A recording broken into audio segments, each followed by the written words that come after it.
Telugu YouTube ఛానల్లో మీ వ్యాపార ప్రకటనల కోసం 9154949554కి కాల్ చేయండి. బీజేపీకి దక్షిణాదిపై ఎన్నో ఆశలున్నాయి. అందులోనూ ఆంధ్రప్రదేశ్లో పాతుకుపోవాలన్న కోరికుంది. పొత్తులో భాగంగా ఇప్పుడు గెలవకపోతే రాష్ట్రంలో పార్టీకి భవిష్యత్తు ఉండదని కూడా బీజేపీ అగ్రనేతలు మోదీ, అమిత్ షా, నడ్డా ఓ తీర్మానానికి వచ్చినట్టు తెలుస్తోంది. అసెంబ్లీ సీట్ల సంగతి ఎలా ఉన్నా లోక్సభ స్థానాలే తమకు టార్గెట్ అని బీజేపీ నేతలు చెప్పుకుంటున్నారు. ఈ దిశగా గెలవాల్సిన నియోజకవర్గాలను సైతం గుర్తించినట్టుగా చెబుతున్నారు. ఇష్టపడి పెట్టుకున్నారో అయిష్టంగా పెట్టుకున్నారో టీడీపీతో బీజేపీ నేతలు పొత్తు పెట్టుకున్నారు. ఉమ్మడి మేనిఫెస్టో విషయంలో అంటి ముట్టనట్టుగా ఉన్నారన్న అపవాదులో బీజేపీకి కూటమి ఇష్టం లేదన్న ఆరోపణలు కూడా వచ్చాయి. ఆ మాట ఎలా ఉన్నా 4 ఎంపీ సీట్లు గెలవాలన్న ఆకాంక్ష వారిలో కనిపిస్తోంది. వాస్తవానికి పొత్తులో భాగంగా 6 ఎంపీ సీట్లను తీసుకుంది. అలాగే 10 అసెంబ్లీ సీట్లను తీసుకుంది. ఈ ఎంపీ సీట్లలో కనీసంగా 4 గెలిచి తీరాలని బీజేపీ పట్టుదలతో ఉందని అంటున్నారు. బీజేపీకి కేటాయించిన 6 ఎంపీ సీట్లు తీసుకుంటే అరకు, అనకాపల్లి, రాజమండ్రి, నర్సాపురం, తిరుపతి, రాజంపేట ఉన్నాయి. ఇందులో అరకు ఎస్టీ సీట్ అయితే Tirupati SC reserved seat.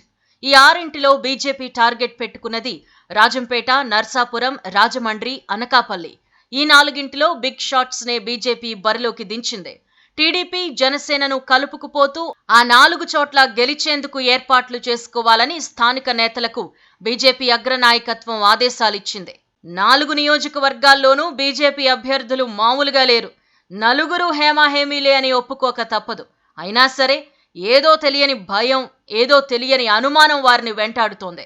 YCP అభ్యర్థులను ఓడించడం అంత సులభం కాదన్న ఫీలింగ్ వస్తోంది. అందుకే వారంతా తమ ప్రయత్నాలను ముమ్మరం చేస్తున్నారు. రాజంపేట నుంచి బీజేపీ తరపున ఎంపీ అభ్యర్థిగా మాజీ సీఎం నల్లారి కిరణ్ కుమార్ రెడ్డి పోటీ చేస్తున్నారు. ఆయన 2009 తరువాత ఎన్నికల బరిలోకి దిగడం ఇదే ప్రథమం. ఆయన కుటుంబానికి పీలేరులో పట్టుంది. పీలేరులో ఆయన సోదరుడు కిషోర్ కుమార్ రెడ్డి టీడీపీ నుంచి ఎమ్మెల్యే అభ్యర్థిగా పోటీ చేస్తున్నారు.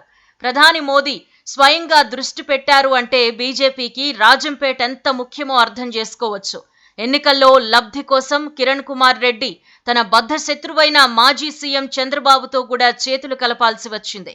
ఆవేశంగా మాట్లాడే కిరణ్ ఇప్పుడెంతో సంయమనం పాటిస్తున్నారు.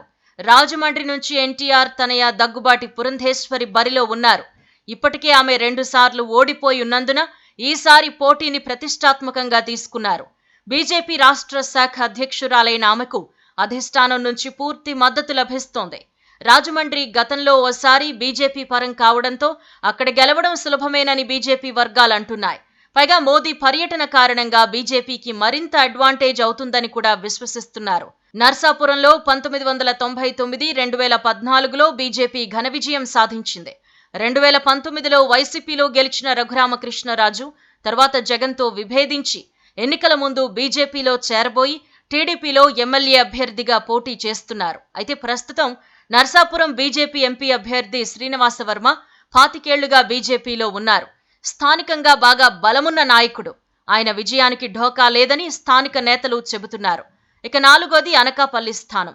టీడీపీ నుంచి వచ్చిన రాజ్యసభ మాజీ సభ్యుడు, పారిశ్రామికవేత్త సీఎం రమేష్ అక్కడి నుంచి బరిలోకి దిగారు. ఆయన అమిత్ షా, నడ్డాకు అత్యంత సన్నిహితుడని చెబుతారు.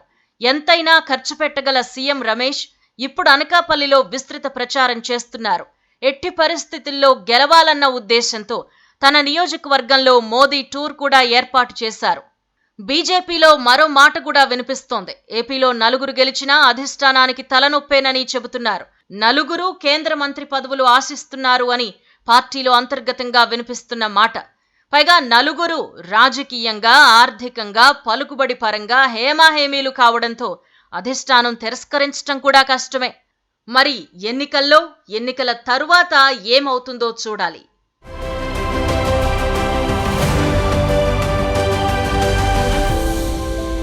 Please do subscribe to Please do subscribe to Please do subscribe to Please do subscribe to Please do subscribe to Please do subscribe to KTV Telugu. KTV Telugu. KTV Telugu. KTV Telugu. KTV Telugu. KTV Telugu. Please do subscribe to KTV Telugu.